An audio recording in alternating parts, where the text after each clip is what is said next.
BJP UP में दोबारा सत्ता हासिल करने की पूरी कोशिश कर रही है। पहले चरण के मतदान से पहले बीजेपी पश्चिमी उत्तर प्रदेश में जाट समुदाय को साधने में लगी है और बीजेपी के चाणक्य कहे जाने वाले अमित शाह ने खुद इसका जिम्मा संभाला है।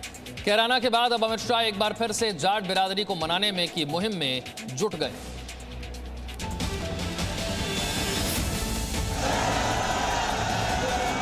जैसे जैसे मतदान के दिन करीब आ रहे हैं, यूपी विधानसभा चुनाव और दिलचस्प होता जा रहा है। एक ओर जहां Samajwadi party, BSP, Congress UP की सत्ता में अपनी वापसी की कोशिश कर रही है, वहीं बीजेपी दोबारा सत्ता हासिल करने के लिए सारे गणित लगा रही है। बीजेपी ने पश्चिमी यूपी में किसान आंदोलन से हुए नुकसान की भरपाई करने की कवायद शुरू कर दी है। पहले चरण के मतदान से पहले बीजेपी जाट समुदाय को साधने में लगी है और बीजेपी के चाणक्य कहे जाने वाले अमित शाह ने खुद इसका जिम्मा संभाला है। गृह मंत्री अमित शाह ने पश्चिमी यूपी के 250 से ज्यादा जाट नेताओं से मुलाकात की। ये मुलाकात दिल्ली में बीजेपी सांसद प्रवेश वर्मा के घर पर हुई।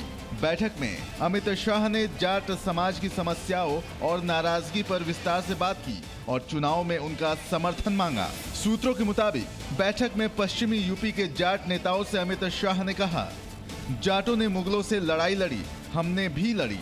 जाट और बीजेपी प्रदेश और किसानों के विकास के बारे में सोचते हैं। जाट देश की सुरक्षा के बारे में सोचते हैं। भारतीय जनता पार्टी ही देश की सुरक्षा की चिंता करती है। शिकायत है तो मुझसे झगड़ा कर सकते हैं, बाहर के नेताओं को बीच में मत लाओ। आपको भी मालूम है कि बीजेपी के अलावा दूसरा विकल्प क्या है। 2014, 2017 और 2019 में जाटों ने साथ दिया, इस बार भी कमल खिलाने में बीजेपी का साथ दें। वहीं समाजवादी पार्टी और आरएलडी के गठबंधन पर अमित शाह ने कहा कि जयंत चौधरी के साथ बीजेपी गठबंधन चाहती थी, लेकिन उन्होंने गलत रास्ता चुन लिया है। जयंत चौधरी गलत घर में गए हैं, ये अमित शाह ने कहा और उस पर जाट नेताओं ने भी कहा है कि आगे जो भविष्य होगा उसमें जयंत चौधरी कहीं न कहीं बीजेपी के साथ ही दिख सकते हैं। वहीं अमित शाह के बयान पर आरएलडी अध्यक्ष जयंत चौधरी ने ट्वीट कर बीजेपी पर निशाना साधा। उन्होंने कहा कि न्योता मुझे नहीं, उन 700 से ज्यादा किसानों के परिवारों को दें जिन्होंने अपनों को खोया है। अब ये समझिए कि आखिर बीजेपी जाट वोट बैंक को साधने की मुहिम में पूरा जोर क्यों लगा रही है। दरअसल सिर्फ बीजेपी ही नहीं, हर पार्टी की नजर जाट वोटों पर है। यूपी चुनाव में सत्ता हासिल करने के लिए हर पार्टी जाटों का समर्थन चाहती है, क्योंकि जिस पार्टी के पास जाटों का समर्थन होता है उसके लिए सत्ता का सफर आसान हो जाता है। जाट पश्चिमी यूपी का पावर सेंटर माने जाते हैं। यूपी में जाट समुदाय की आबादी 4 से 6% है। पश्चिमी यूपी में जाटों की आबादी करीब 17% है। जाट समुदाय का करीब 120 विधानसभा सीटों पर असर है। करीब 30 विधानसभा सीटों पर जाट निर्णायक भूमिका निभाते हैं। मथुरा में करीब 40% और बागपत में 30% जाट आबादी है।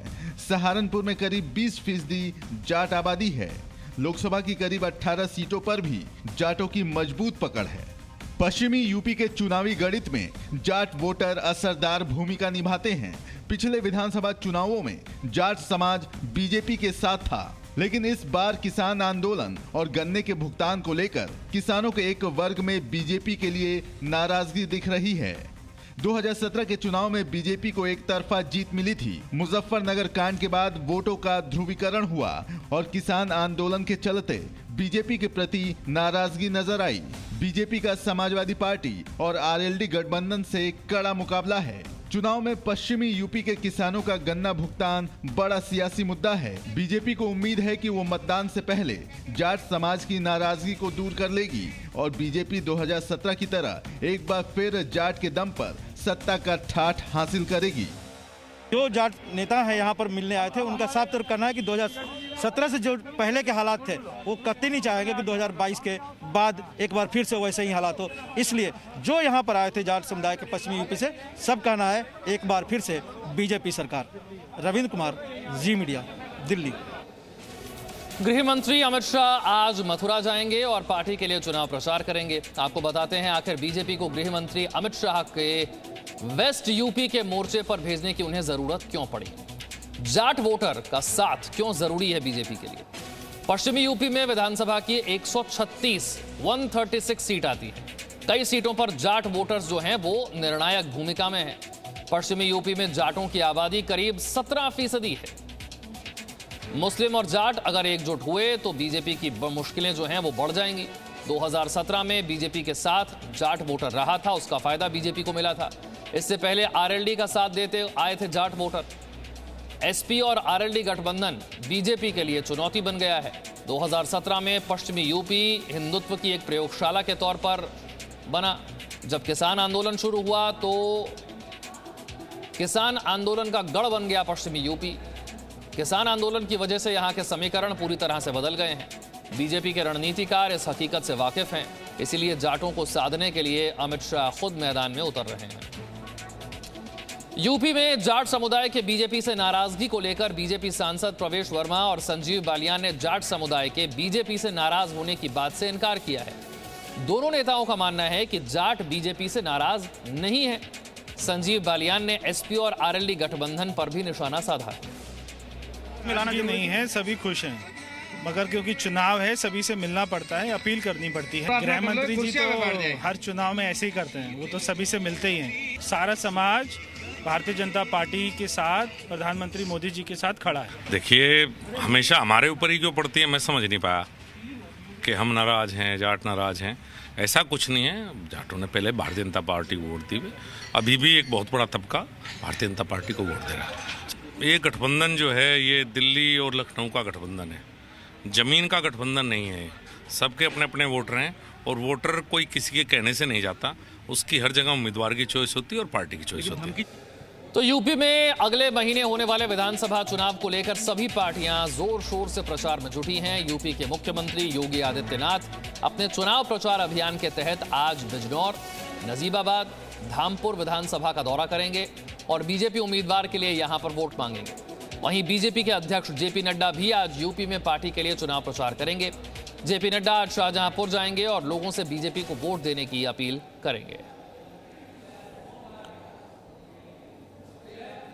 तो चाहे मुख्यमंत्री योगी आदित्यनाथ हो या फिर बीजेपी के अध्यक्ष जेपी नड्डा हो, दोनों ही चुनाव प्रचार में जुटे आज नजर आएंगे। बिजनौर में होंगे योगी आदित्यनाथ, शाहजहांपुर का दौरा करेंगे बीजेपी के अध्यक्ष जेपी नड्डा। कानपुर के बीजेपी विधायक महेश त्रिवेदी का विवादित बयान सामने आया है। महेश त्रिवेदी का एक विवादित वीडियो वायरल हो रहा है जिसमें वो अपने समर्थकों से एक तरफा बात करने वालों को सबक सिखाने, लाठी डंडे और चप्पलों से मारने की बात कर रहे हैं। जी मीडिया इस वायरल वीडियो की पुष्टि नहीं करता है।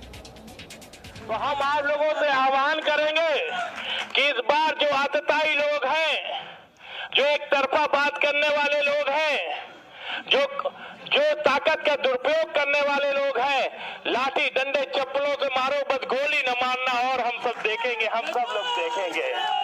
मतलब किसी का भी दबाव अब नहीं रहना चाहिए। बिल्कुल स्वतंत्र व्यवस्था में हम लोगों का संचालन व्यवस्था होना चाहिए और भय मुक्त समाज का निर्माण होना चाहिए। Presenting B News app available on Google Play and App Store. Download it now.